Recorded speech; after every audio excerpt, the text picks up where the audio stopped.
Benvenuti a Ciao Bella. I'm your host, Erica Firpo. For the past 20 years, I've made my home in Rome, where I've worked as a journalist contributing to publications including Afar, Washington Post, Lonely Planet, and Travel and Leisure.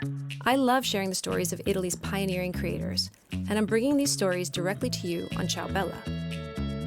Every week, I'm joined by contemporary artists, heritage artisans, designers, culinary experts, innovative aesthetes, and more. At the crossroads of evolution and tradition, the past and the future, they are working and creating to define and redefine 21st century Italy. Join me as we see Italy through their eyes.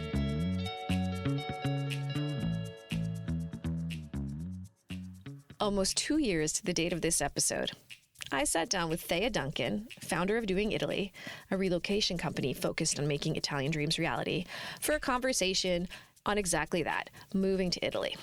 But more than anything, Thea and I talked about the Digital Nomad Visa, a coveted golden ticket of visas for freelancers and remote workers.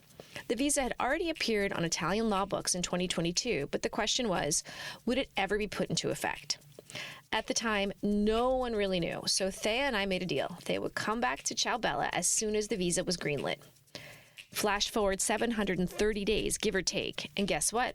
Thea is back to explain Italy's brand new Digital Nomad Visa and what that means to you. Have a lot of people been reaching out to you? It's been like a crazy week in terms of like people reaching out in general, I think it was because I've had people reaching out about real estate stuff, about the visa as well. So it's almost like they've been thinking about it. And now that the visa's come out, they've they're like, okay, now let's actually do it. I think that's what's going on. We'll see. I think so. Well, it's so funny because, well, first of all, what cracks me up is a bunch of people were like, including my husband, were like, oh my God, did you read that article about the Digital Nomad Visa? And I was like, yeah, I did. And they're like, the one in Afar. And I was like, people, I wrote that. Oh my God. Did they really? That's so funny. Did they get really good views on your side? Because I mean, I'm guessing you know the stats for the magazine, right? I don't know the stats for the magazine. I can ask them, but I know it got, I saw it being republished everywhere. I think, Really? well, I think I think last week or two, whatever it was like, when Italy, it was like April 4th, when Italy was like green light, people were like, oh my God, dream come true right now. Right. Yeah. Maybe because I was in the States last week. I don't know what was going. Last week was like this crazy whirlwind of stuff going on, like. Oh, so when you talked, you were in the States? Yeah, I was in the States. Okay. Just in case anybody did not hear our lovely episode a few years back, I guess a few seasons back, where we talked about what you do, because you very subtly said you're not a lawyer, but what do you do? I'd love for you to tell everybody. I call you an Italy relocation expert and your company is Doing Italy. Yeah, I help people move to Italy. I like to say I am a fairy godmother because I help dreams come true. And it was a big realization that I had recently is that immigration is such a huge part of the moving process, but there's so much more involved. Moving is a lifestyle decision. It is an emotional, financial decision. And so I like to bridge immigration with everything else. So helping you figure out where's the best place for you to live, helping you get the accommodations that you will need when you live in Italy, figuring out, okay, the health insurance aspects. So we Doing Italy, the immigration attorneys that we work with, we have a tax accountant that we work with, we have a real estate attorney that we work with. We bring all those things together with my 20 years of experience in Italy, 20 plus years experience in Italy, to help that go as smoothly. So the last time you and I spoke, we had a great conversation about, the kind of ins and outs and logistics of moving to Italy and how from visas, mentalities, everything. We kind of talked about it. And then you left a nice, you left us hanging with, and there's going to be, but not in effect yet, the digital nomad visa. And then you said to me, and we will talk when that happens. Well, it's happened. Italy's greenlit the visa. So let's talk about it. Isn't that incredible? Talk about like a full circle moment. I'm all about it. What is this digital nomad visa? It is an opportunity for highly skilled professionals to be able to work in Italy. And while with any visa, there's criteria, there's requirements, in my personal opinion, it has like severely, or let's use a better word, has drastically cut the red tape around moving to Italy if you are a highly skilled professional. So I've been dancing around the house in my head, maybe sometimes actually doing it because it makes it so much easier. For example, if you are a professional that works for another company, and this company allows you to work wherever is most convenient for you in the world. And I mean, I'm just going to add the little parentheses. It doesn't have to be an Italian company. It could be an American-based Exactly. company, any company. Exactly. You can have a company based anywhere in the world as long as your company lets you work in Italy. This visa lets you do it. Also, if you're a freelancer, so you have multiple clients doing whatever you do for them, you can use that to move to Italy now with the criteria requirements that the government has put into place. When I was researching it, it's going to be a year-long visa, but you said two things that I wanted to ask you about. I want you to, if you even know these answers. So, highly skilled professional. That's my first Mhm. question.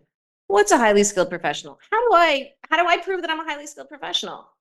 And it's actually quite easy, surprisingly easy. You basically have to have a university degree or better, higher, or you have to have at least 5 years experience in the field that you're working in. So if you don't have a university degree, but you've been working in the field of, for example, technology, electronics, something of that nature, and that's what your digital visa is for, or your freelance visa, then you can use that experience as well. Okay. I'm not saying I did it, but in my vast experience of talking to people, I've heard that sometimes people might pump up a resume and say they have a lot more experience than they do. So when you say 5 years of experience, I mean, can I just show my resume with my little credentials that I've written up, or are they going to really check this stuff? Do you have any idea? That's a really good question. How would the consulate go check that? Maybe they check your resume, go to your LinkedIn profile. I'm not really sure. Granted, all this happened, they announced the law on April 4th. It went into effect on April 5th. I know quite a few people who have been calling consulates, and some of them have managed to make an appointment, and some consulates are still saying, no, we're not taking appointments on that yet. So this is so new. It's to be seen how each consulate then says they're going to interpret that. Obviously, if you have a university degree, it's easy. You show them your diploma. If it's work experience, we'll have to see. That's really interesting what you just said about the consulates, because I guess what you're saying is the consulates can kind of interpret what they want, how they want, correct? Mhm, exactly. And I think that's something that people don't always realize, that when they have any immigration law, the government usually comes out with a basic criteria, and it's that criteria says under this you cannot go. Like this is the threshold, and you have to have this threshold or better, higher. Then each consulate has the ability to interpret these laws, depending on the country that it's in, the person that they have in front of them, etc. And this isn't just, Italy. I know people who this has happened when they're doing their application process to move to the United States. The consular officer has a lot of say on whether you get your visa or not, which is why Ooh. it's so important that when you're putting in your application process, that you have a very good, a very tight application. That'll make it easy for the person in front of you to say, yes, this person is capable. Yes, this person can move to Italy and be a positive person in the community. So I guess one thing I just want to put in parentheses for everyone is that means that The consulate, it's not just who you feel like going to. You need to go to the consulate in your geographic location. You can't just rely on looking at the Italian embassy website. You have to look at the Italian embassy website and then figure out what your geographic consulate is, and then go through their look at their requirements, then give them a call. So that's part of that tight presentation, like what you're saying, right? Exactly. Each consulate has its own personality, basically. We work with an immigration attorney, and obviously, she has a lot of experience working with different consulates. So you can get an idea of what they want, what they don't want. In the past, for other visas, obviously, things that have been out in the world for longer, I would tell my clients, you know, look online, see what people are saying. This consulate asked me for this consulate asked me for that, and use all of that when you're presenting your application. In this case, it's so new that we don't have that feedback yet. So we can use our past experience with consulate A, consulate B, consulate C, but there's that question mark still that it's to be determined, but we're still very optimistic. I mean, compared to the freelance visa before, where you had to travel to Italy, get a nulla osta, get Italian contracts. This is so much easier that even though that there is a little bit of incognito, even as there is a little bit of to be determined, it is still drastically easier than the process for other professionals who would have wanted to move to Italy up until this point. My mind is blown that they've greenlit this. It's incredible. Now, you did say, and actually earlier, this was my second question, because you did say you said there were you casually mentioned two different kinds of highly skilled professionals. So people with contracts, which is what we've went over, that you have to get, and I wanted to ask you about that. Like I'm working for, XYZ agency. They let me work remotely. I guess this is to be decided. Am I going to have to have a letter from them that says, you know, Erica is allowed to work remotely. We like her, but we don't like her that much, so we don't see her all the time. Is that what I'm gonna need? What the law says is that if you are a remote worker, and I should define that. The law distinguishes between a digital nomad and a remote worker. A So there digital are two nomad, different subcategories. exactly. A digital nomad is a freelancer. And so basically, you could say you're self-employed and you have other clients, people that you work for, but that has not hired you. And then the remote worker is somebody who is employed by a company. And so in that case, you have to have a contract saying that you're employed by XYZ company, or you have to have a contract saying that you will be employed by XYZ company. If it is a letter of intent to hire, it has to be a binding contract. And so in the case of the remote worker, you are an employee. Yes, you will have to provide documentation, a letter from your employer saying they pay me every week or every month. So I did take a look at Article 27, and then I had a lot of fun going down. Like I love how it references, like any legislator in any country, like any legislature in any country, it references other articles, which then I went down the rabbit hole and went through all of them. Exactly. So one of the things I did see was it did say you have to prove there has to be at least 6 months. You have to prove that you've been doing this for at least 6 months, whether it's remote or freelance. But in regard to freelance, whereas the remote, they definitely did say with remote, proof of contract or collaboration. They actually didn't specify, it looks like, with freelance, what kind of evidence. And I think when we talked last week, you did mention that, again, that's going to be in the eye. It's like the beauty is in the eye of the beholder. That's going to be potentially up to the consulate. Exactly. They didn't go into that much detail when it went into the digital nomad, that part of it. Again, like if you're planning on being a digital nomad or you want to have this visa and you do not have very clear evidence proving that, I think this would be the moment to do that. Like start getting that together. If your intent is to apply within 6 months, which I think is more than reasonable, if somebody's planning on moving to Italy, right? Exactly. Make that part of your assignment. Show that you have clients, show that you have invoices, even if you are working freelance, you have an invoice, you have a contract that you're maybe sending to your clients. There are other ways that you can say, I am gainfully employed, to help improve that application package. Hey there, it's pretty obvious that I love Rome and everywhere in Italy.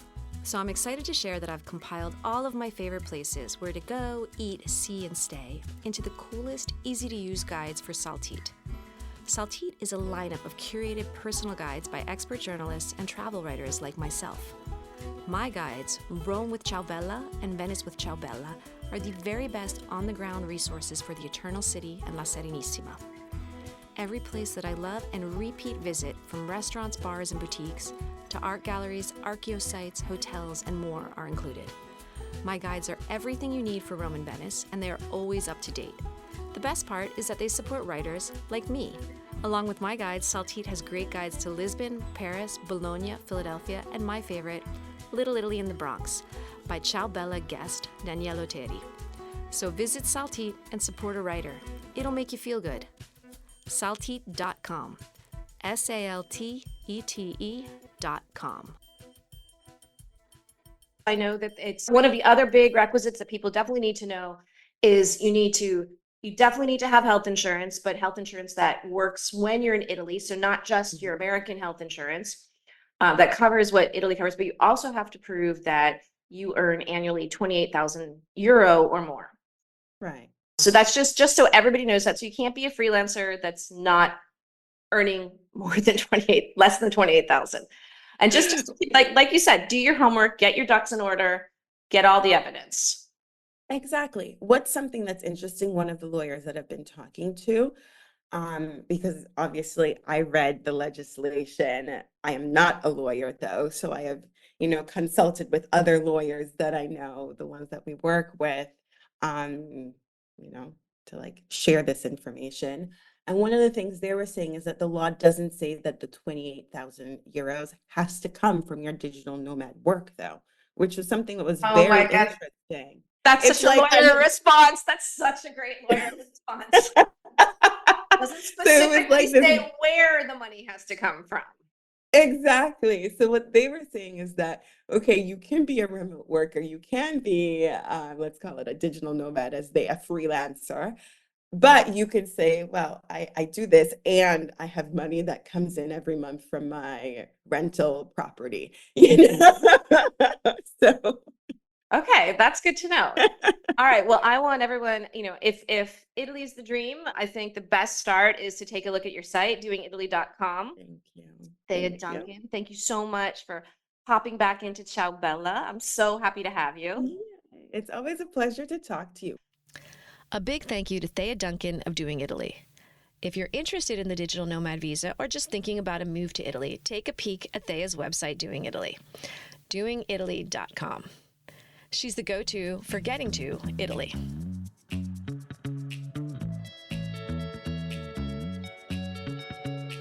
Thanks for listening to this week's episode of Ciao Bella. The editor of Ciao Bella is Mastro. Production manager is Jenna Spray. If you're new to Ciao Bella, take a peek at ciaobella.co, our all-encompassing Italy-focused website, where you'll find insider insight on contemporary Italy, and sign up for our newsletter for new episodes and articles. Follow me on Instagram at Erica Firpo, and follow Ciao Bella on Apple Podcasts, Spotify, or wherever you like to listen. Leave us a rating or comment. Ciao, ciao.